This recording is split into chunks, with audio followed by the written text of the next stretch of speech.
इस कहानी की लेखिका है सोनिया सैनी। मोनिका 21 साल की नवयुवती थी। कैंपस प्लेसमेंट में उसे एक अच्छी आईटी कंपनी में जॉब मिल गई थी। उसकी शिफ्ट रात की तकरीबन 12 बजे खत्म होती थी। उस रोज भी अपना काम खत्म करने के बाद वो ऑफिस से निकली और अपनी साइकिल की मदद से रेलवे स्टेशन पहुंच गई। साइकिल को पार्क करने के बाद मोनिका प्लेटफॉर्म पर खड़ी होकर अपनी ट्रेन का इंतजार करने लगी। अचानक ही उसकी नजर रेलवे स्टेशन पर लगे एलईडी बोर्ड पर गई। रोज की तरह उसमें आने वाली ट्रेन का नाम और शेड्यूल आज दिखाई नहीं दे रहा था। डिस्प्ले बोर्ड की एलईडी बाहर बाहर जल बुझ रही थी। अचानक ही प्लेटफॉर्म की पावर सप्लाई कट गई और हर तरफ अंधेरा हो गया। कोई कुछ समझ पाता उससे पहले ही मोनिका की ट्रेन प्लेटफॉर्म पर आ गई। बिना देरी किए बाकी के पैसेंजर्स के साथ साथ मोनिका भी झट से ट्रेन में चढ़ गई। इस समय रात के 11:30 बज गए थे। आज ट्रेन में कुछ गिने चुने पैसेंजर्स ही दिखाई दे रहे थे। मोनिका ने अपने हेडफोन में लाउड म्यूजिक लगाया और आंखें बंद कर अपना सर सीट के बैक सपोर्ट में टिका दिया। कुछ ही देर में लाउड म्यूजिक होने पर भी दिन भर की थकान के कारण उसकी आंख लग गई थी। थोड़ी देर बाद उसका मोबाइल रिंग करने लगा। रिंग की आवाज से मोनिका की नींद टूट गई। स्क्रीन पर पापा का नाम फ्लैश हो रहा था। मोनिका ने फोन उठाया तो उधर से पापा की आवाज सुनाई देने लगी। मोनिका बेटा, ट्रेन मिल गई थी ना? हाँ पापा, मैं ट्रेन में ही हूँ, आप चिंता मत करो। कौन सा स्टेशन आ गया है? पापा की बात सुनकर मोनिका अचानक से आंख खोलकर अपने कोच में चारों ओर नजर दौड़ाती है। उसे अपनी आंखों पर यकीन नहीं हो रहा था। पूरे कोच में बिल्कुल अंधेरा छाया हुआ था। ना तो कोई डिस्प्ले दिखाई पड़ रहा था और ना ही कोई अनाउंसमेंट सुनाई दे रहा था। पापा, आई थिंक कुछ प्रॉब्लम है। यहाँ ट्रेन में कुछ है ही नहीं। सारी लाइट्स ऑफ है और कोई अनाउंसमेंट भी नहीं हो रही है। बेटा, आसपास किसी पैसेंजर से पूछना क्या बात है। पापा, पूरा कोच खाली पड़ा हुआ है। मैं अकेली हूँ यहाँ। ये क्या बोल रही है बेटा? मुझे डर लग रहा है। देख, ट्रेन जैसे ही अगले स्टेशन पर रुकेगी तू वहाँ पर उतर जाना, मैं तुम्हें लेने आ जाऊंगा। ठीक है पापा। मोनिका अब ट्रेन के अगले स्टेशन पर रुकने का इंतजार कर रही थी। आमतौर पर यह ट्रेन हर 10 या 12 मिनट में अगले स्टेशन के लिए रुकती थी, लेकिन आज पूरे 20 मिनट हो चुके थे, लेकिन ट्रेन रुकने का नाम ही नहीं ले रही थी। मोनिका को घबराहट हो रही थी। उसे कोई आइडिया नहीं था वह अभी कहाँ पर है। ड्राइवर के कैबिन में जाकर उससे कांटेक्ट करती हूँ, शायद कुछ हेल्प कर सके। ऐसा सोचकर मोनिका अपनी मोबाइल की टॉर्च ऑन करके इंजन रूम तक पहुंच जाती है। वहां जाकर वो ड्राइवर के केबिन को लगातार खटखटाती रहती है, लेकिन अंदर से कोई जवाब नहीं मिलता। डर से मोनिका की सांसें उखड़ रही थी। अपनी उखड़ती सांसों को शांत करके वह वापस अपनी सीट पर आकर बैठ जाती है।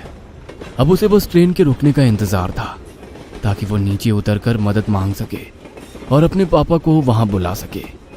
इसी तरह 10 मिनट और बीत जाते हैं।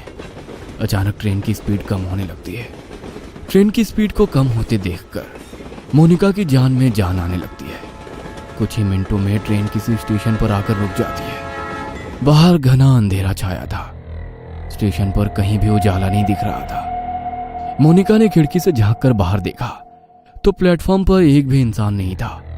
अब तो मोनिका को और भी डर लगने लगा था। उसने जल्दी से अपना मोबाइल निकाला और फिर से पापा को फोन मिला दिया। पापा, ट्रेन किसी स्टेशन पर रुकी है, लेकिन ये कौन सा स्टेशन है कुछ समझ नहीं आ रहा। बाहर सिर्फ अंधेरा ही अंधेरा दिखाई दे रहा है। प्लेटफॉर्म पर भी कोई आदमी नहीं दिख रहा है। मैं क्या करूं?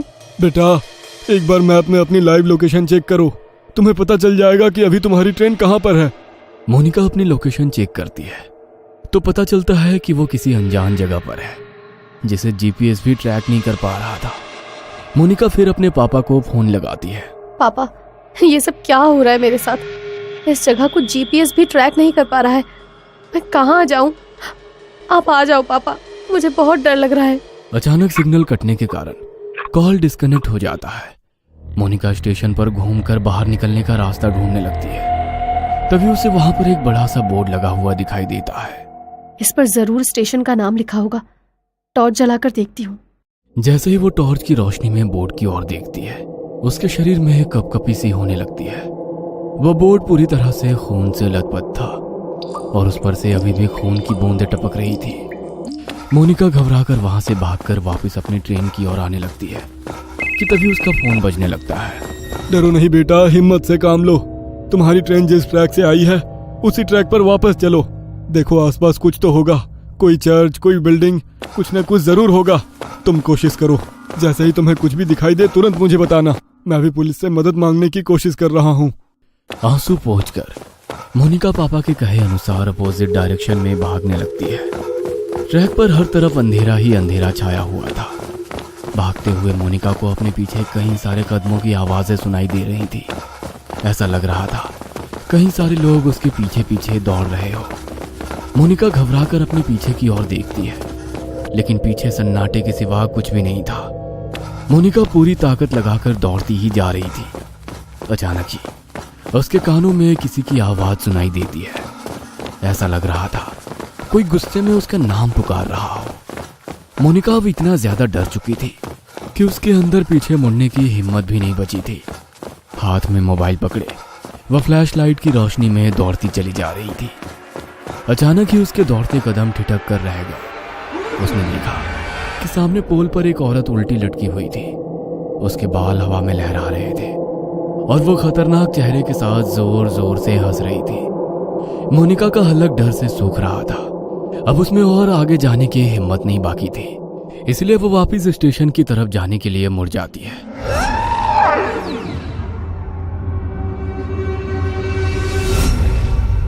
वापस मुड़ते ही उसे कुछ दूरी पर एक आदमी दौड़कर उसकी ओर आता दिखाई देता है। उसका पूरा शरीर कटा फटा सा दिखाई दे रहा था। उसका चेहरा बहुत डरावना दिख रहा था, जैसे कहीं पर कुचला गया। वह आदमी हाथ हिलाकर उसे ट्रैक पर दौड़ने से मना कर रहा था। मोनिका को अब समझ नहीं आ रहा था कि वो कहाँ जाए। घबराकर वो फिर से पोल की तरफ देखती है, जहां अभी कुछ मिनटों पहले एक औरत उल्टी लटकी हुई थी। वो पोल अब बिल्कुल खाली था। आगे का रास्ता भी बिल्कुल खाली दिखाई दे रहा था, इसलिए उस आदमी से बचने के लिए मोनिका फिर से ट्रैक पर दौड़ने लगती है। कुछ दूर दौड़ने के बाद उसे ट्रैक के पास एक गाड़ी खड़ी दिखाई देती है। मोनिका अपने पापा को गाड़ी के बारे में बताने के लिए फोन उठाती है तो देखती है कि फोन की बैटरी डाउन हो गई है। इस गाड़ी के हेडलाइट्स ऑन है, मतलब गाड़ी में जरूर कोई है। क्या करूं? मदद मांग लूं या ऐसे ही भूतिया स्टेशन पर अपनी मौत का इंतजार करती रहूं? मोनिका कुछ देर सोचती है और उसके बाद हाथ हिलाते हुए गाड़ी के सामने जाकर खड़ी हो जाती है। मोनिका को ऐसी हालत में देखकर गाड़ी के अंदर से एक आदमी बाहर आता है। क्या बात है, इतनी रात को आप ऐसे ट्रैक पर क्या कर रही हैं? सब ठीक तो है ना? मोनिका बुरी तरह हाँफ रही थी। ऐसा लग रहा था वह किसी भी पल बेहोश होकर गिर पड़ेगी। मोनिका की ऐसी हालत देखकर वह आदमी उसे गाड़ी के अंदर बैठा लेता है। अच्छा, आप आराम से अंदर बैठकर बताइए क्या बात है। पता नहीं क्या हो रहा है मेरे साथ। मैं न जाने कैसे इस जगह पर आ गई। अब मैं लाख कोशिशों के बाद भी यहाँ से निकल नहीं पा रही। आप बता सकते हैं ये कौन सी जगह है? मोनिका अपनी ही धुन में बोलती चली जा रही थी। तभी उसे महसूस हुआ कि कार सवार युवक उसे वापस प्लेटफॉर्म की ओर ले जा रहा है। No please stop. तो मुझे कहाँ ले जा रहे हो? मुझे वापस वहां नहीं जाना है। मोनिका के इतना कहते ही वह लड़का मुस्कुराते हुए पीछे देखता है। अगले ही पल उस लड़के का चेहरा बदलने लगता है और वो उसी आदमी की शक्ल में बदल जाता है जो ट्रैक पर उसका पीछा कर रहा था। मोनिका के मुंह से एक जोरदार चीख निकल जाती है और वो कार से उतरकर फिर से पागलों की तरह दौड़ने लगती है। उसे अपने पीछे उस आदमी के कदमों की आवाज साफ सुनाई पड़ रही थी। दौड़ते हुए वो वापस अपनी ट्रेन के सामने आ जाती है। कोई और रास्ता ना सूझने पर वो छिपने के लिए वापस ट्रेन में चढ़ जाती है और एक सीट के नीचे छिपकर बैठ जाती है। मोनिका का पूरा शरीर पसीने से लथपथ हो गया था। वह अभी तक डर से कांप रही थी। डर उसके दिमाग में इस कदर बैठ गया था कि अगले ही पल वो डर से बेहोश हो गई थी। कुछ ही पलों में ट्रेन चल पड़ती है और उस स्टेशन को पीछे छोड़कर आगे बढ़ जाती है। कुछ देर बाद मोनिका को होश आता है तो वो खुद को स्टेशन के इमरजेंसी रूम में पाती है। अब आप कैसा फील कर रही हैं मैम? आप अपनी सीट पर बेहोश हो गई थी। ट्रेन के स्टाफ मेंबर आपको यहाँ लेकर आ गए। आप अपने घर पर किसी को इन्फॉर्म कर दीजिए। मोनिका हैरानी से चारों ओर देख रही थी। उसे अभी तक यकीन नहीं हो रहा था कि वो उस स्टेशन से वापस आ गई है। प्लीज मेरे पापा को बुलवा दीजिए। मैम, आपके फोन की बैटरी लो हो गई थी, मैंने चार्ज कर दिया है, ये लीजिए। मोनिका अपना फोन निकालकर पापा को फोन लगाती है। हेलो, कहाँ थी तू बेटा? मैं कितना परेशान था। 3 घंटे हो गए, अभी तक घर नहीं लौटी। पापा, आप तो जानते हैं ना, मैंने आपको फोन किया तो था। बेटा क्या बोल रही है, तू है कहाँ? मोनिका पापा को अपनी लोकेशन भेज देती है। कुछ ही देर में मोनिका के पापा आकर उसे अपनी कार से घर ले जाने लगते हैं। रास्ते में मोनिका अपना फोन निकालकर कॉल हिस्ट्री चेक करती है।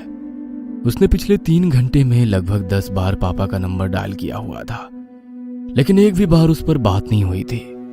मैंने तो हर बार पापा से बात की थी, लेकिन फोन में तो बस डायल नंबर ही दिख रहा है। और अगर वो सब मेरा वहम था, तो फिर जब मैं बेहोश थी तो ये कॉल कब और किसने किए? मोनिका के जहन में बहुत से सवाल थे, जिनका जवाब फिलहाल बस यही था कि इतना सब कुछ एक रात में देख लेने के बाद भी वो जिंदा अपने घर लौट रही थी। मोनिका पिछली रात की घटना को एक बुरा सपना समझकर भूल जाना चाहती थी कि तभी उसकी नजर अपनी गाड़ी के साइड मिरर पर पड़ती है। वो देखती है कि वही कटे पिटे चेहरे वाला डरावना आदमी उसकी गाड़ी के ठीक पीछे पीछे चला आ रहा है। ये कहानी आपको अच्छी लगी हो तो हमें सब्सक्राइब करें, हमारा इंस्टाग्राम और फेसबुक पेज जरूर फॉलो करें। अगर आपके पास ऐसी ही कोई कहानी हो तो हमें कमेंट बॉक्स में भेजें। हम कोशिश करेंगे कि अगली एनिमेटेड स्टोरी आपकी होगी।